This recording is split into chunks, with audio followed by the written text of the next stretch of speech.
안녕하세요. 마음이 따뜻한 부동산 부자들의 경매 마마입니다. 오늘은 2023년 부동산 또 MPL 시장과 전망에 대해서 한번 알아보도록 하겠습니다.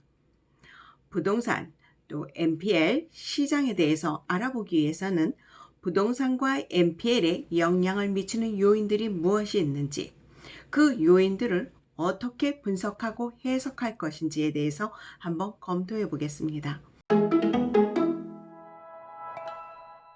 부동산과 MPL에 영향을 미치는 요인들은 많은 요인들이 있습니다. 하지만 그래도 직접적으로 영향을 좀 많이 주는 것, 금리가 아주 중요한 부분이 되겠죠. 물가하고 금리하고 부동산 시장, 우리나라 경제 시장에 대해서 밀접한 관계가 있죠. 그래서 물가에 대해서도 한번 체크해 보겠습니다. 그럼 경기의 동향. 지금 이런 상황이면은 경기가 이제 앞으로 좋아질 거니까 문제가 없는지 아니면 조금 더 보수적으로 잡아야 되는지에 대해서 우리가 체크하려면 경기의 동향도 한번 알아봐야 될 것 같습니다.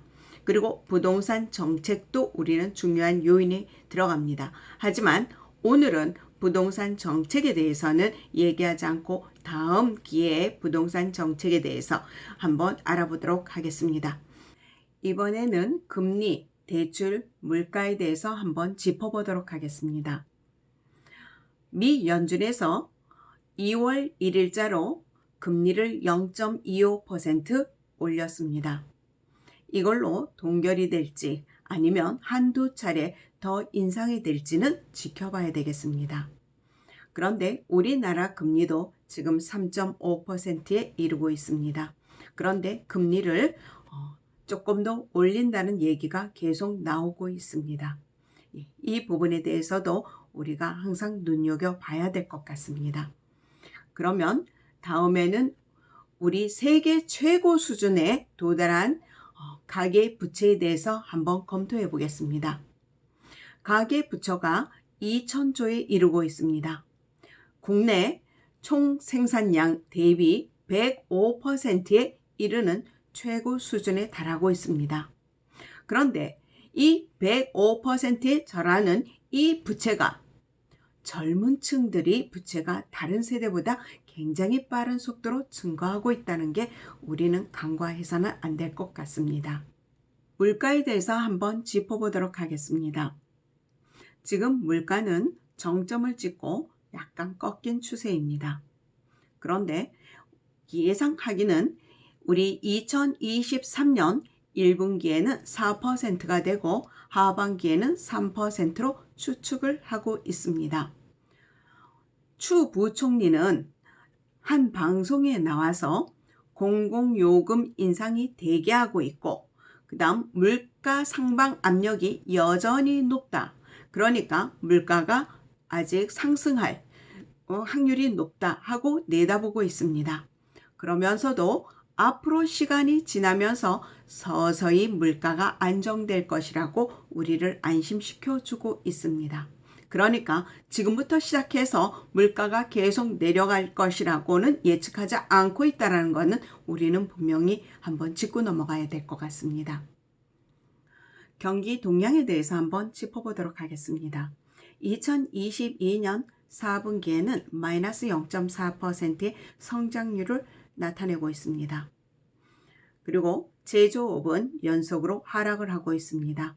그래서 정부가 2023년의 상반기에는 340조를 풀겠다고 합니다. 그러면 우리 성장률에 대해서 어떻게 내다보고 있는지 짚어보겠습니다.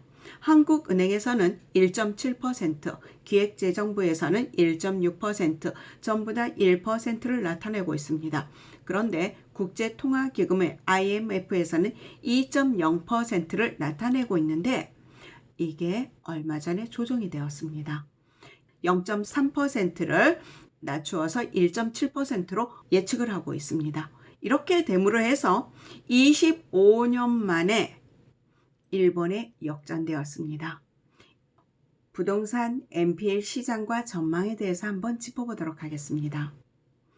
우리가 부동산 경기가 어렵다 하면 대표적으로 또 튀어나오는 것이 미분양 아파트입니다. 미분양 아파트가 지금 현재 6만 8천 가구라고 합니다.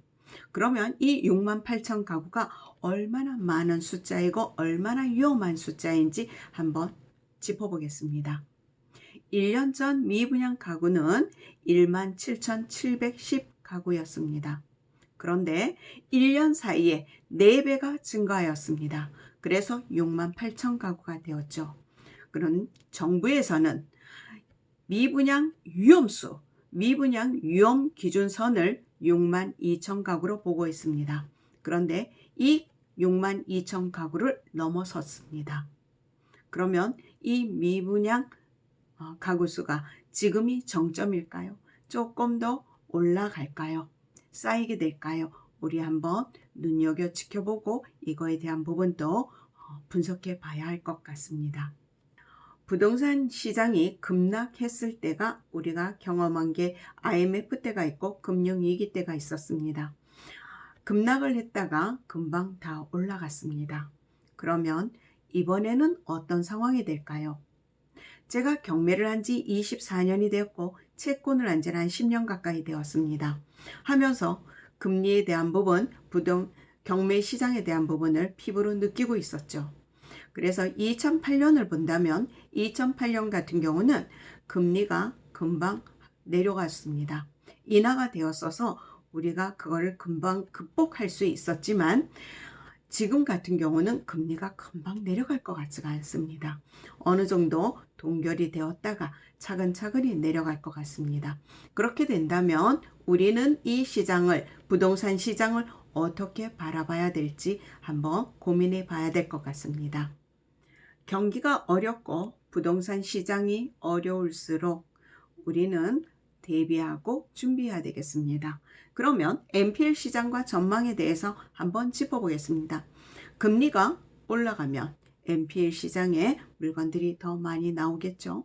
금리가 오르거나 동결되거나 지금 너무 많이 올랐기 때문에 한두 번 빠져가지고는 우린 피부적으로 많이 내렸다는 걸 느끼지 못할 겁니다.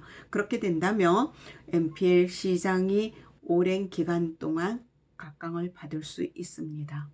그 다음 경매로 나오는 시간들이 8개월에서 12개월 걸립니다. 내가 연체를 시켰다 해서 당장 경매 시장에 나오는 거 아니죠. 그러다 보면 8개월에서 12개월의 시간이 차이가 있습니다. 그 다음 부동산 시장이 이렇게 하락을 하고 있는데 지금 역전세 말도 나오고 있지 않습니까? 그럴 때 이 공포스러운 시점에 이거 올라갈 때 내가 준비하고 해야지. 그렇게 어렵습니다. 자, 내려갈 때 이제 어느 정도 내려가서 조금 더 내려가거나 어느 시점 되면 바닥이 보인다고 할 때, 그렇게 됐을 때 여러분들이 준비하고 또 노력하셨다가 전부 다 부자 되시기를 응원하겠습니다. 감사합니다.